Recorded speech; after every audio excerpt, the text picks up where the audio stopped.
Like a ghost. Ooh. That's not gonna work.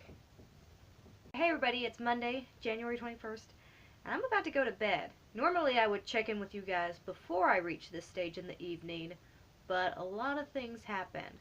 I got home late, and then I cooked myself dinner, and I ate dinner, and then I cooked myself lunch for tomorrow, and then I ate some of that too, because at that point I had only had one dinner.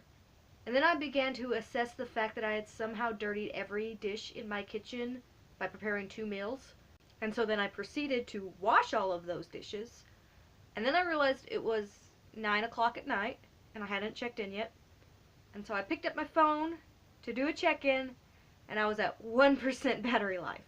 So there we go. We've been on the charger for a few minutes.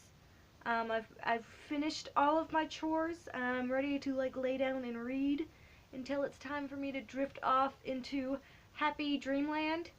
But I still have to do a check-in, so let's do this real quick. And I'm so bright when I lean in. That is intense. Let's not do that. Let's not get too close in this video.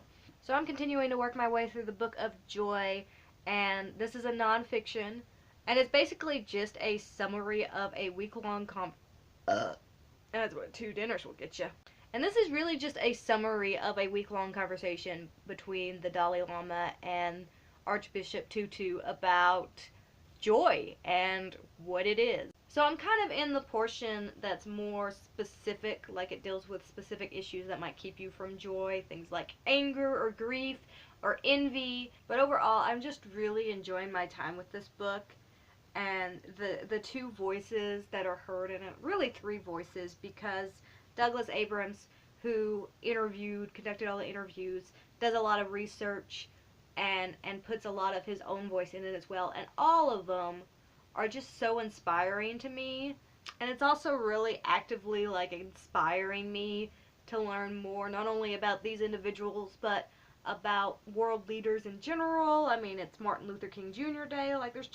There's reasons why I should be spending more time reading nonfiction books about great people, because it's really awe-inspiring to see just how far humanity has come. And I mean, I have a lot of issues with a lot of things that are going on in the world, and that's discussed in this book about the idea of how can you have joy in a world that's so horrendous, that there's so many terrible things happening at all times.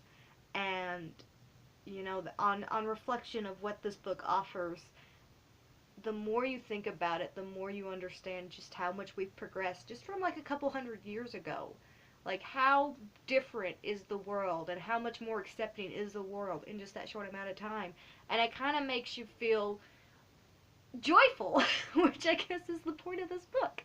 But it also doesn't undermine the issues and the strife that exist in the world. And I don't know, I really am super happy that I decided to pick this book up. So today I started the audiobook for The Golden Compass, and I honestly couldn't remember if I had read this one. It was on my shelf growing up, and I know I had conversations about it because, controversy. But it wasn't until I started the audiobook whether or not I could truly say that I had read it or not. And I have not. This is my first time through it. Either that or my memory's failing me worse than I thought. And let me just say, I am disappointed with the lack of blasphemy in this book. And it may just be that I've had a lot of years to hype this up, but me finally experiencing this book, this affront to God and church and all that is good and decent, I gotta say, I'm disappointed. Anywho, this is a fantasy book that takes place in a world where all humans have an animal companion. And these animal companions sort of act as the embodiment of that human soul. And in this book you follow Lyra, who is definitely the embodiment of curiosity and mischievousness. And she's great. She's a lot of fun. And yeah, you follow her in her adventures and her role in this kind of secret war that is unfolding around her. And yeah, I gotta say, I'm enjoying it quite a bit. This is also the first part of a trilogy, And I'm trying to remember, because I know there's supposed to be like high points and low points in this trilogy, but I honestly can't remember which books are supposed to be which. Like, I don't know if, like, this is the peak and then it's just all downhill. For some reason, I think a lot of people like the second book, or really hate the second book. I'm pretty sure it's one of those. I love scarves. I don't know why I don't wear them more often.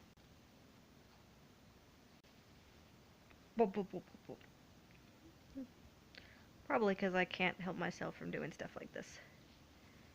Hey! Hey everybody, it is Tuesday. I finished The Golden Compass, and I got super into this towards the end. Like, I was so hyped, I was so down, I was so into it, and then the book ended on a cliffhanger. But yeah, like, the really deep theology stuff that it gets in towards the end was just awesome to me. It was super fascinating. It was also cool because it references Genesis a lot, or at least this world's version of Genesis. And I have just read Genesis because I'm doing the Bible in a year, and cool. It was just cool.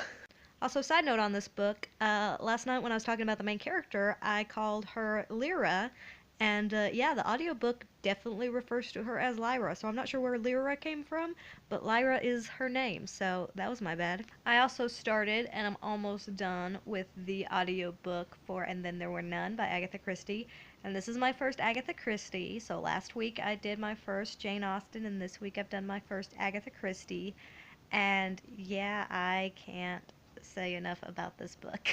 Now, I don't believe that this is particularly representative of Christie's works. I believe that most of her works are quite different than this one. I do know that it is one that a lot of people do recommend to start with, and I'm not sure why. I guess just because it's a good book, which I agree with. So the premise of this book is there's a group of people who are invited to this remote island that has a single residence on it, and they are invited to come and stay at said residence. And yeah, as they are there, some events unfold and people start dying, and then it's kind of becomes like a who did it, who's the murderer, and then they start suspecting each other, and it's real good. I've mentioned before that I'm not a big fan of mysteries or thrillers or things like this. This is genuinely really good, and it's got enough of a fantasy element to it that I'm still like not entirely sure if there's not just something like up her sleeve. Like Agatha Christie just like, nope, it was ghosts the whole time, ghosts. But yeah, I'm super close to the end of this, and I'm gonna finish it tonight. Like, there's no way that I will be able to hold off on finishing this. I've got maybe an hour left in the audiobook. This is happening. Hey, I'm in my bed again. Not about to go to bed, just I like my bed. Oh, I did just finish, and then there were none. I'm just gonna hold it like this. I can't honestly decide if I like the epilogue stuff or not.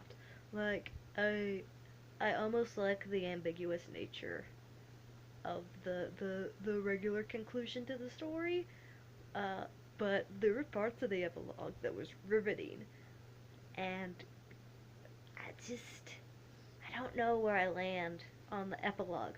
Overall, I was into this. Like, more than I thought I was going to be, even though I knew I was likely to enjoy it. Like, I hold a huge amount of respect for Agatha Christie, and I know that she was not only prolific, but absolutely just stellar at what she did. She was great at her craft, and I can see why.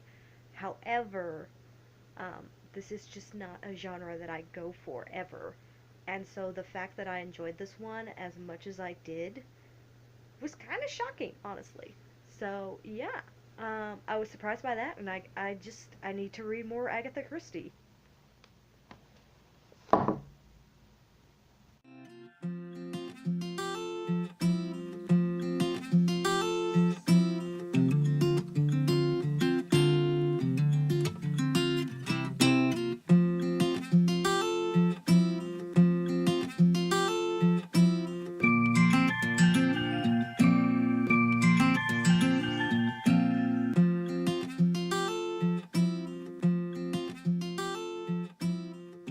making a stash here.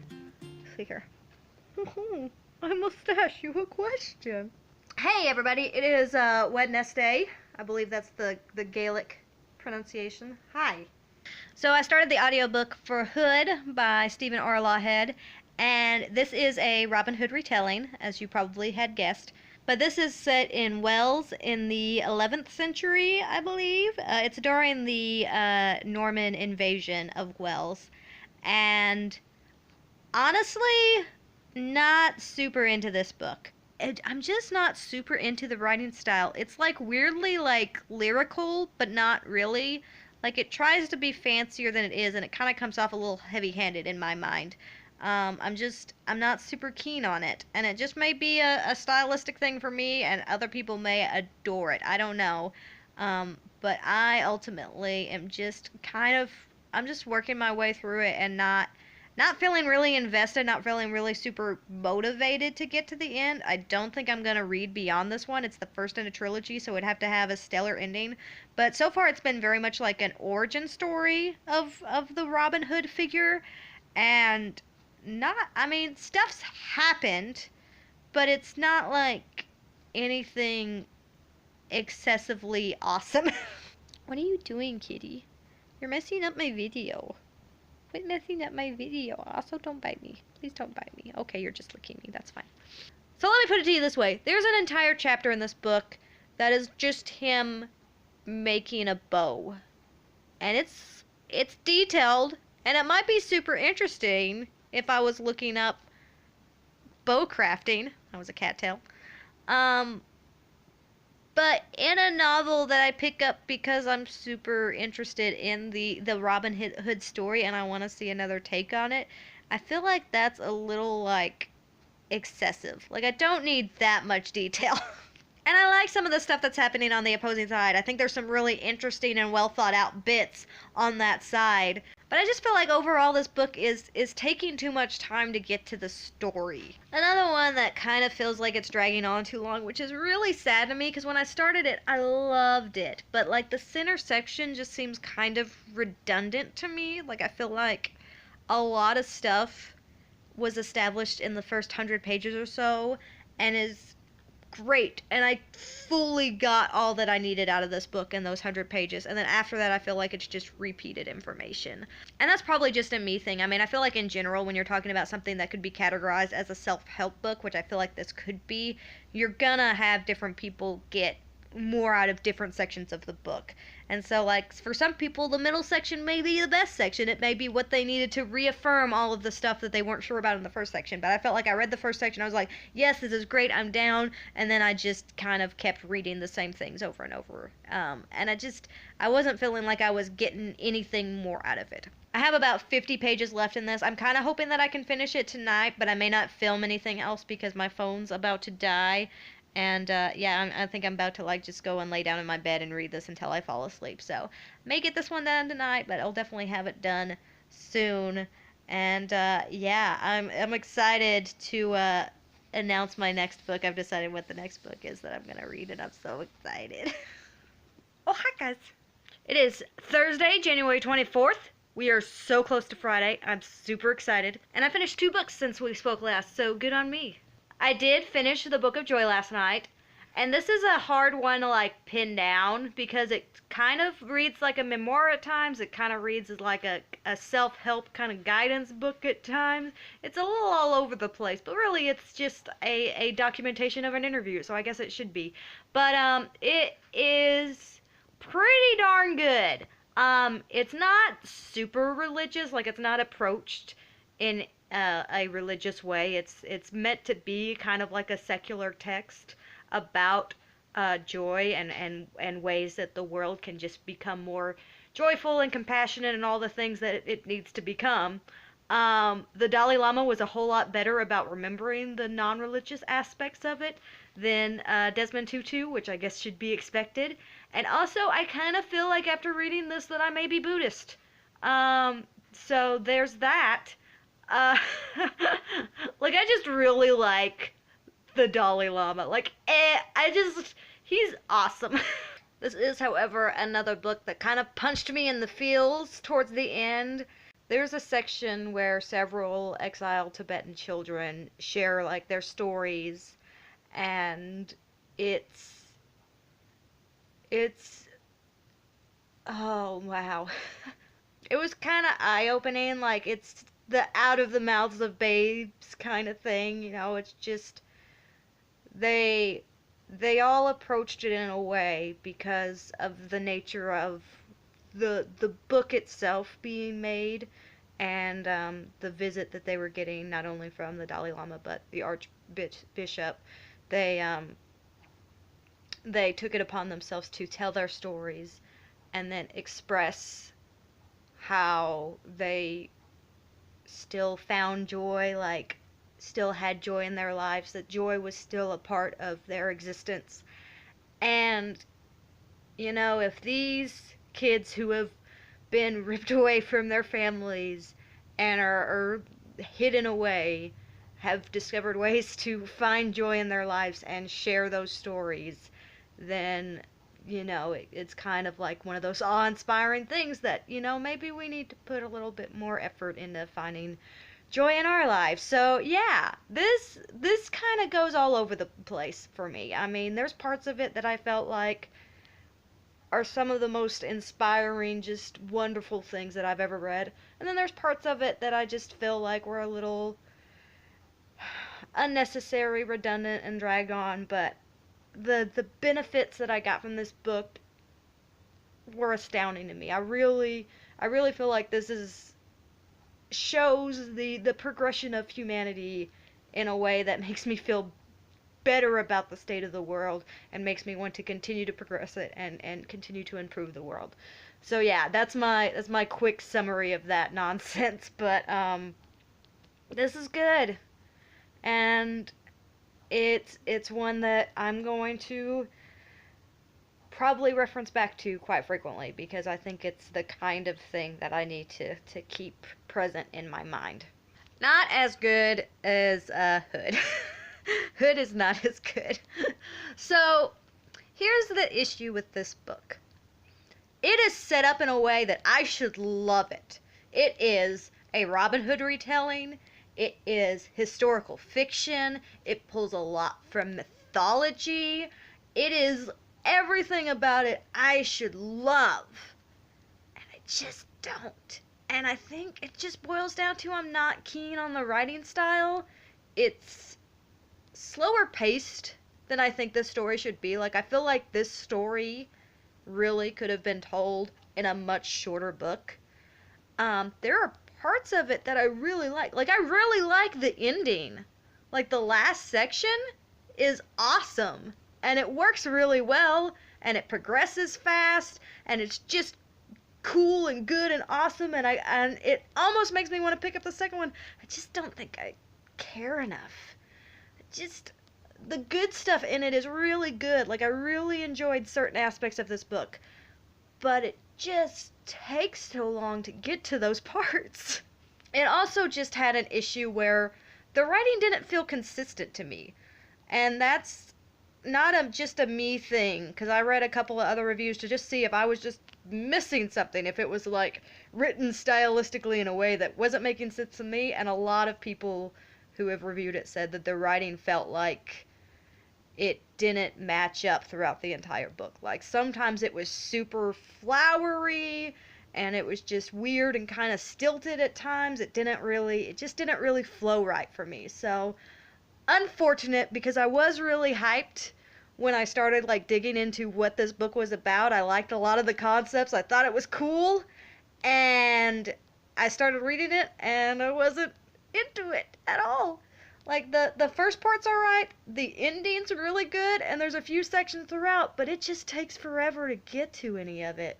And I'm just disappointed. So I only have 5 books left in this reading challenge. And I have been consistently, like, on track or even a little ahead this entire time. So, in an effort to, like, build some suspense and make it to where I don't necessarily know that I'm 100% going to be able to finish 30 books in 30 days, I decided that the next book that I pick better be kind of chunky. So today I started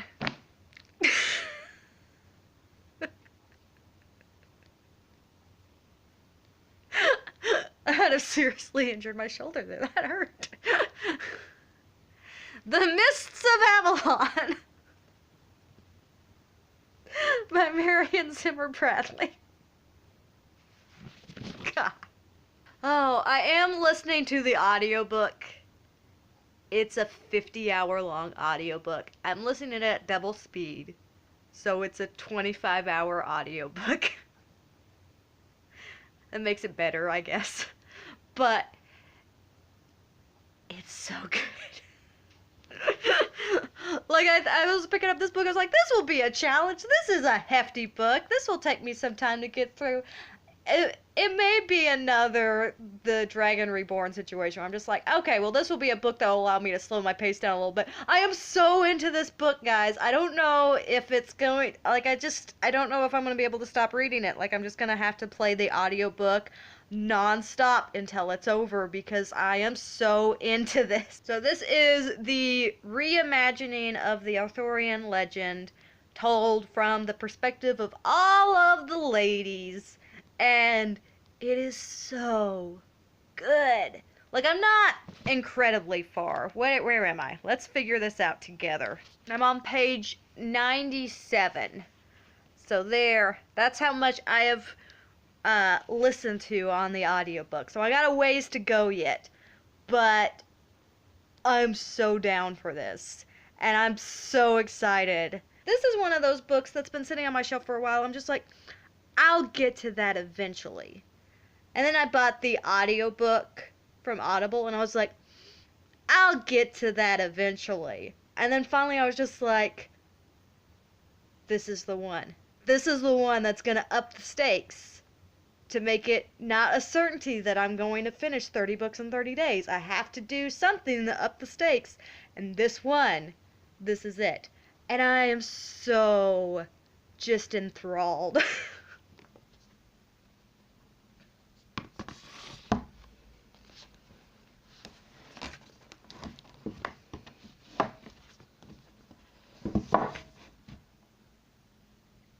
Okay, let's wake up. Hey everybody, it is Friday, the 20, I gotta think about it for a second, the 25th. Awesome, I remembered. Oh, I'm so burnt out right now. It's a good thing it's Friday. Holy bumps, I can't stop yawning.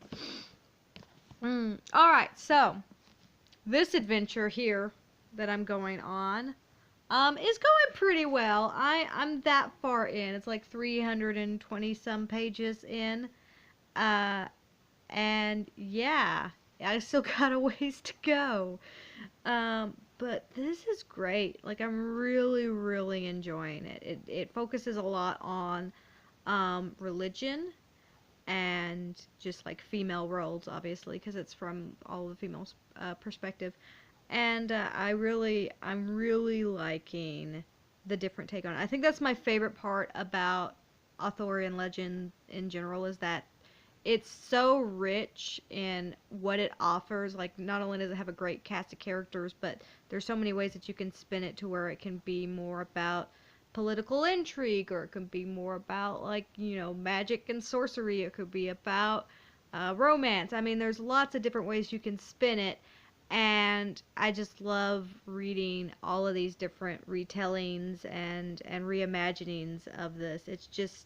It's always fun to go back to, and this is stunning in a lot of ways. It's absolutely just a well-crafted piece of work that really goes into detail, but never really feels like it drags on. At least, I mean, from what I've experienced so far, there's been, like, it's slow paced, but it's not like the kind of slow pace that I feel like it's not setting itself up to do awesome things throughout. Like, it's really good. And just like the intricacies of the relationships that are going on in this book is just great. And the fact that they're all just horribly set up to be miserable is fantastic. You know, you gotta have a great miserable cast of characters, and yeah, you got that so far. It's been good quality misery going on in this one. also started this guy last night. This is a collection of short stories. The Human Fly is the featured short story, but this is by T.C. Boyle, and they all seem to kind of go from like the late 70s through the 90s as far as when the stories take place. And yeah, I read the first couple of them last night, and I liked them quite a bit. I apologize. What was I talking about? The writing style is really good on this, and I'm really enjoying the feeling that is captured in these, because one of them, when I started out, it was called The Fog Man, and that's like the guy who drives around and sprays for mosquitoes. But for some reason, I was probably just too tired to be reading it last night, but for some reason, like, I was imagining like a literal like fog man, like a man who just walks around and like spews out fog. I don't know. It was crafted in such a way that it seemed magical, and then I stopped and was like, no, this is just a mosquito sprayer, even though it's like pretty clear that that's what it is. So I was a little out of it when I was trying to read it. But it's written in a way that it takes like the really mundane uh thing of, like, you know, a guy driving around and spraying for mosquitoes, and it captured that in like a really magical way. There have been actually a couple of pretty heavy hitting topics in the couple of stories that I've read so far, so going through this, I'm not sure what to expect. I really kind of thought it was going to be more comedic than it is, but both of the stories that start this book out are pretty like hard subjects to deal with. So yeah, I am enjoying it quite a bit though, and I thought a short story collection would be a good way to break up my reading a little bit during this challenge. And yeah, that's where I'm at. And I think I'm going to end the vlog here. Since I only have 5 days left in the challenge, I'll go ahead and end this vlog here and then start another vlog tomorrow, and then just kind of film during the last 5 days of the 30 and 30, and that way I get to end after I finished my last book and hopefully have successfully read 30 books in 30 days, and then can maybe take a couple of days off of reading and binge watch some Merlin or something, because now I'm jonesing for that. I start reading anything about King Arthur, and I'm just like, okay, well, now I want to watch Merlin again, because that show's real fun. But yeah, I'll be back for the last 5 days of 30 and 30, and that's kind of insane.